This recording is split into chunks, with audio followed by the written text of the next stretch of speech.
As a writer, the most terrifying thing in my life is a reader who gets bored while reading my book. And in this video, I'm going to show you exactly how to build fast-paced narrative drive and keep your readers turning pages late into the night. A bored reader shuts the book and moves on to another book. That means they never leave an Amazon review or tell their friend about it, and definitely are not going to read my next book. In my latest book, The Shithead, the #1 piece of feedback I've gotten from the hundreds of reviews and emails I've gotten from readers is that once they start reading it, they can't put it down. They have to keep reading to find out what happens. Now, my name is Tim Grahl. I'm the CEO of StoryGrid, and I'm the author of 6 books, my most recent being The Shithead. My partner, Sean Coyne, is a writer, editor, and story researcher with over 30 years of experience, and everything I teach on this video and across StoryGrid is based on his 30+ years experience. Now, here's the thing about my book.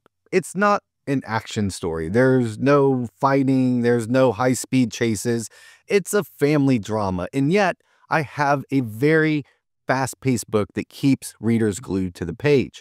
So what are we talking about when we're talking about this? Well, we're looking at narrative drive. And narrative drive is what makes readers race through a story, eager to see what happens next. It's all about tension, stakes, and unanswered questions that keep them hooked. The more the characters struggle, the more the readers need to know the outcome. To build great narrative drive, a story has to throw characters into tough situations that demand answers, pulling readers along for the ride. This is achieved through well-crafted crisis where the protagonist is forced to make difficult decisions. Here's what I want you to see. The crisis is what creates narrative drive. You have to have an extremely strong crisis in every single scene of your book in order to build really strong narrative drive, to keep pulling that reader through your writing. So let's talk about the crisis. But to do that, we've got to do a quick overview of the 5 commandments of storytelling. Stories are about change, and the way that we track that change in stories is the 5 commandments of storytelling. Now, I have individual videos on each of the 5 commandments of storytelling. You can see those down in the description, but I'm going to do a quick overview right now. The inciting incident is the first commandment, and this is the thing that knocks your protagonist's life off balance. They are at some sort of status quo in their life. Even if their life isn't good, that's fine. They at least assume they know what's going to happen next, and the inciting incident is the ball of chaos that comes into their life and knocks their life off balance. It can be a good thing, like a potential love interest or a job offer, or it could be a bad thing, like an attack on the street or a threat of a nuclear bomb. But that's the inciting incident. It takes the status quo of your protagonist, throws some chaos in there, and knocks their life off balance.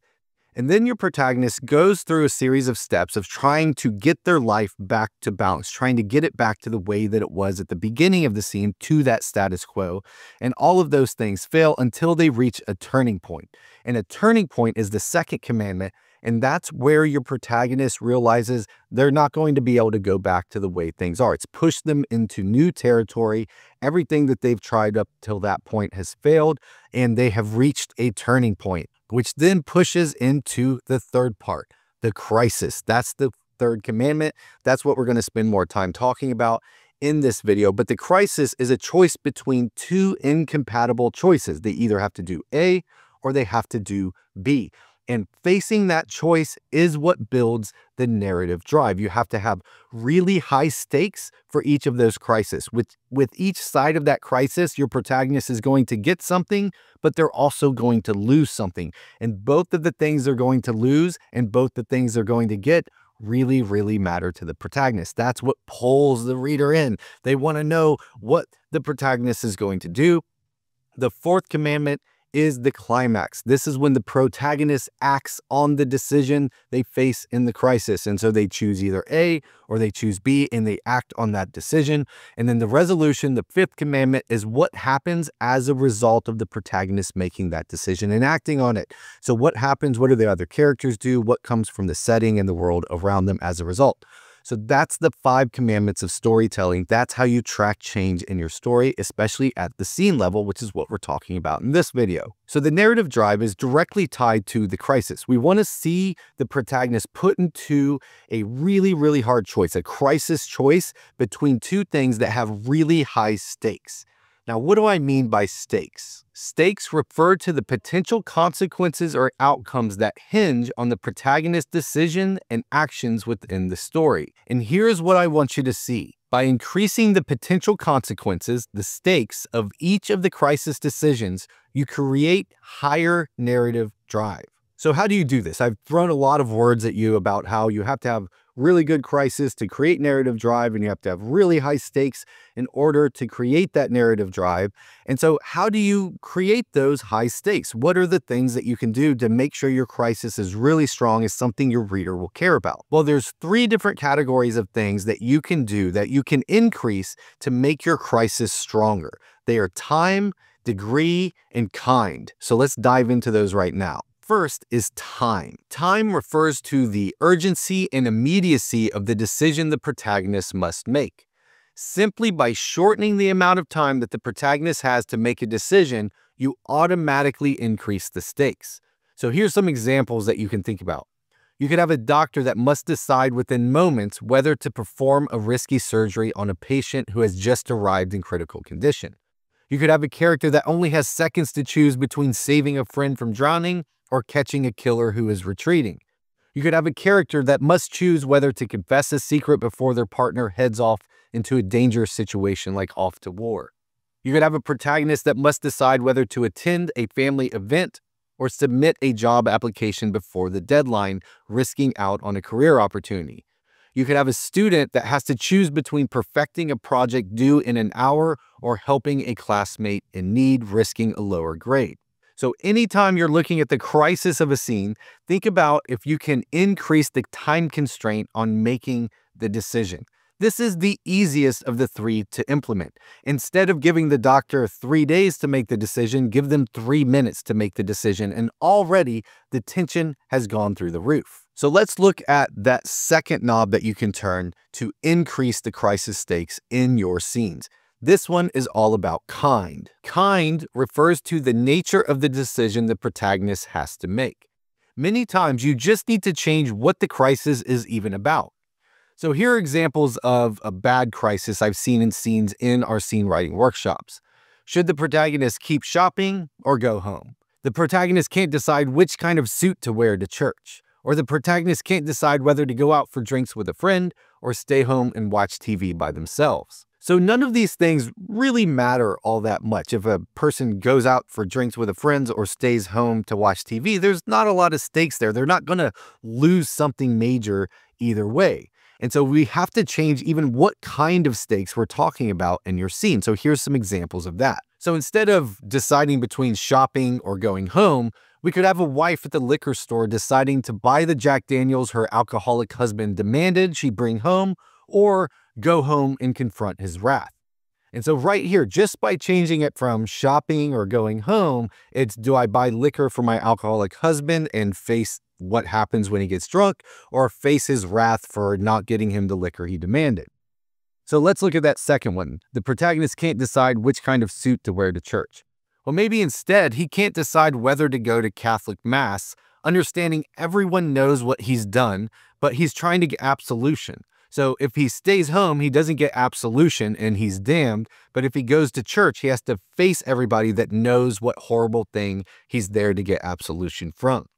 And if we look at that third one, whether to go out for drinks with friends or stay home and watch TV by himself, the protagonist deciding between going to a strip club with his business partners so he can maintain his status with them, or stay home and reconnect with his wife, risking getting kicked out of his company. So just that one alone has really high stakes. He's going to either damage the relationship with his wife or damage the relationship with his business partners. And by him having to make that decision, he's going to give up something big, and we're going to see what's important to that character. So that's the second thing that you can increase, is the kind of crisis that you are putting your protagonist into. Let's look at that third one. The third one is degree. Degree refers to the significance and impact of the stakes involved in the protagonist's decision.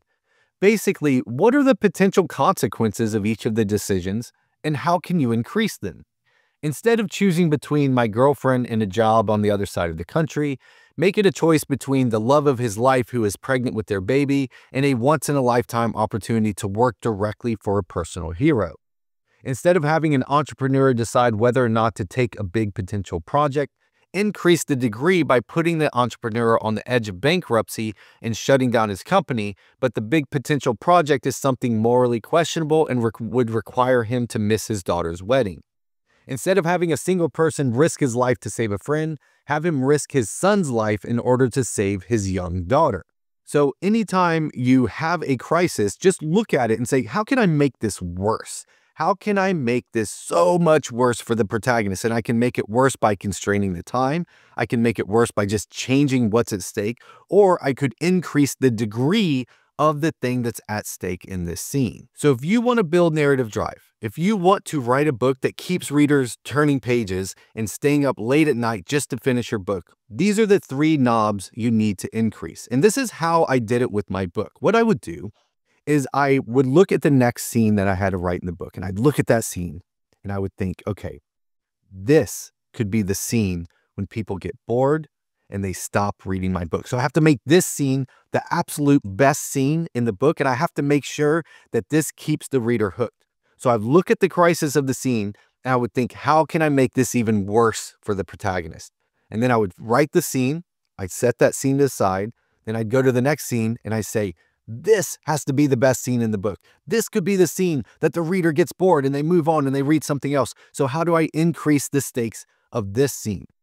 And if you do this, if you learn how to look at that crisis stakes of your scene and you increase the time, the degree, and the kind, if you increase the tension around each of those things, you're going to find that your scenes get so much stronger and people are going to read them and they're going to want to know what happens next, which is what we want in our books. Now, this is one of those things in scene writing that's really hard to know if you're doing it right.